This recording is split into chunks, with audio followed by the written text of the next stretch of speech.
waiting patiently and coming to hear me waffle on for 45 minutes. So fantastic. It's like, I feel like I'm doing a lecture though. It's like a lecture theatre, this, isn't it? It's very formal, which is lovely.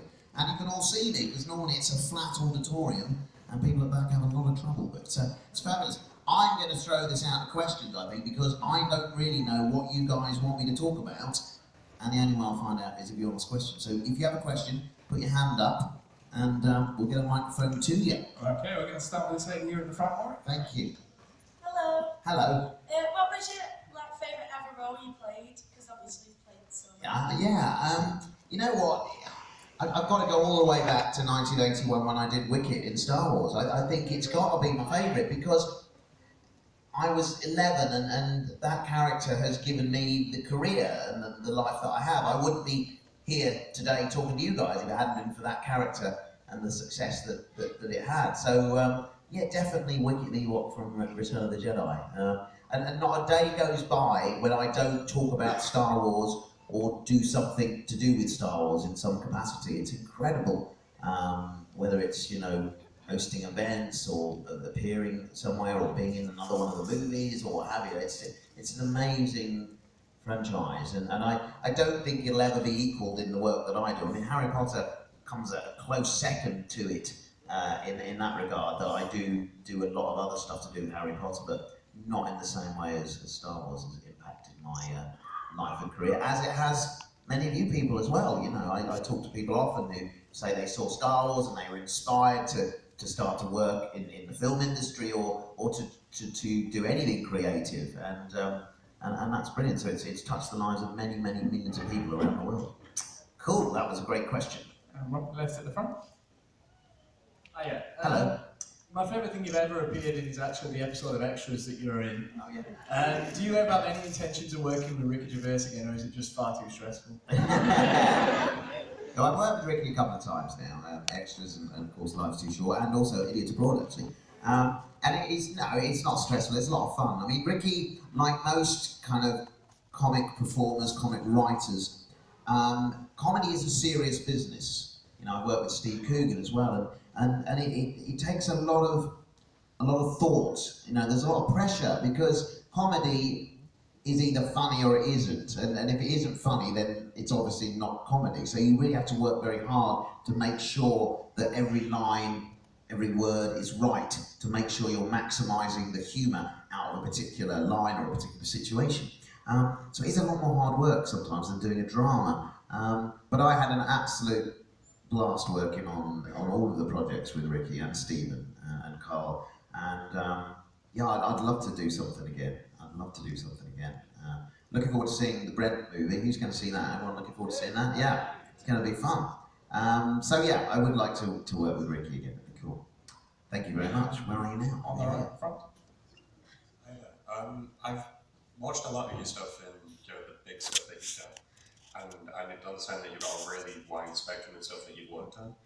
How's it different working with major things like Harry Potter and then moving on to work with Ashlands for Quest of the Game? Because I love that movie. And Thank you.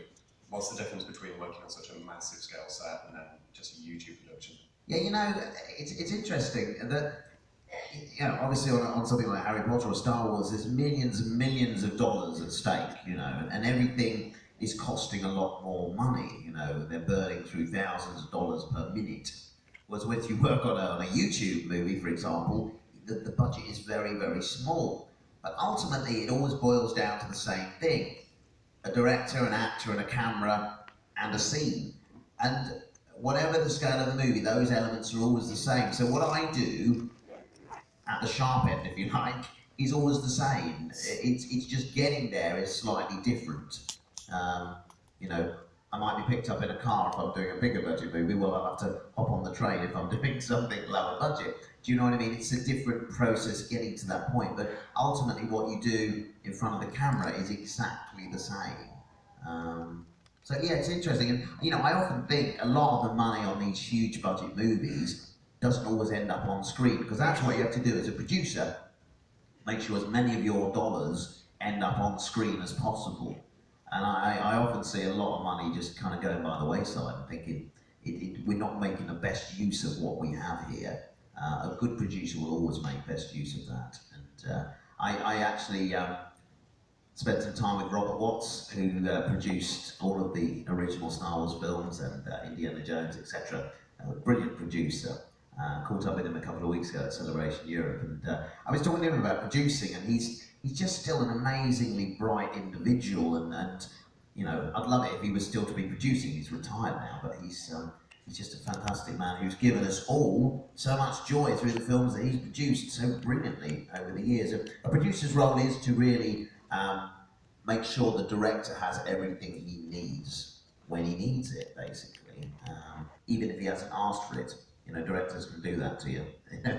They won't need something, and then at the last minute they'll say, "Oh, I actually wanted this," and the producer has to make sure they can deliver that. So, yes, producers are often underrated. Next question. Question for this gentleman here. Hi, Warwick. Hello. I'm a big fan of the Harry Potter films. Yes. Obviously, you played Professor Flitwick and Griphook. Yeah. Out of the two, which role did you enjoy more? And also, with Flitwick, obviously, after the first couple of films, his look drastically changed. I knew what was coming. Yeah. I think it's not the most important detail, but what was the inspiration behind that change? Okay, it's not very. I wish there was a better story though, because I have to tell this and it's sort of boring. But I'm going to tell you because you asked.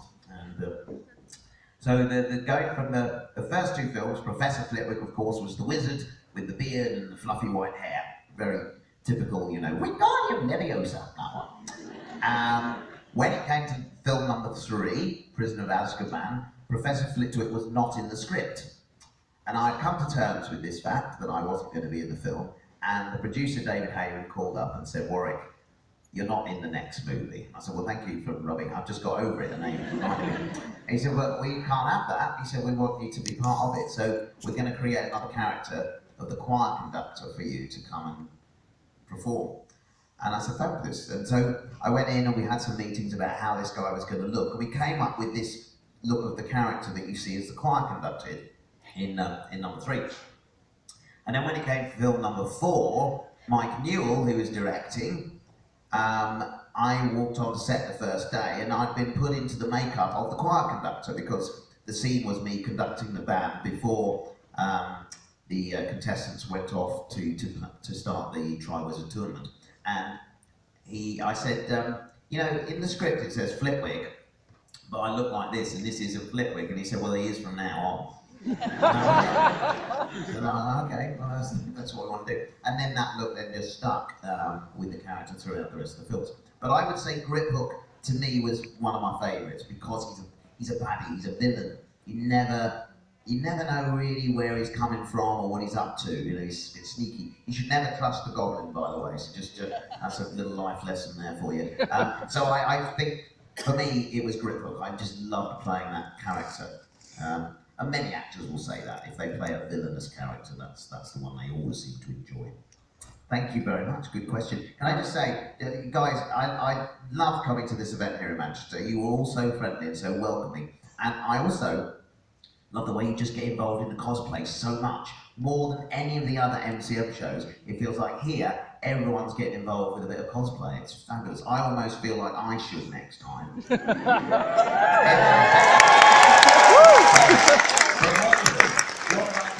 I'd always like to actually get, I must talk to members of the UK Garrison because I've always wanted to get like a little stormtrooper outfit. Because then I could walk around and people would just say to me, "Aren't you a little short for a stormtrooper?" all the time. Perfect. I'll probably do my head in the end, but... And you know what, Warwick? Even better, you can have them escort you in through the back, up the stairs and onto the panel. How about that? That'd be amazing. Wouldn't that? Imagine me standing next to Darth Vader as a stormtrooper. You're like, "All right, so." Okay, next question. We've got a gentleman here in the middle. Hi, nice to meet you. Hello. Right, changing the subject slightly, with all these famous films you've done and everything else, Yeah. how did you end up on Blankety Blank? Blankety blank. Do you mean Celebrity Squares. Do you Celebrity Squares? Celebrity Squares even. How do you end up? It's obviously that's the end of a career. If somebody starts presenting game shows on ITV, is that what you're thinking? I think you are. I think you are. I won't ask you to embellish upon any more because I'm going to answer it nonetheless.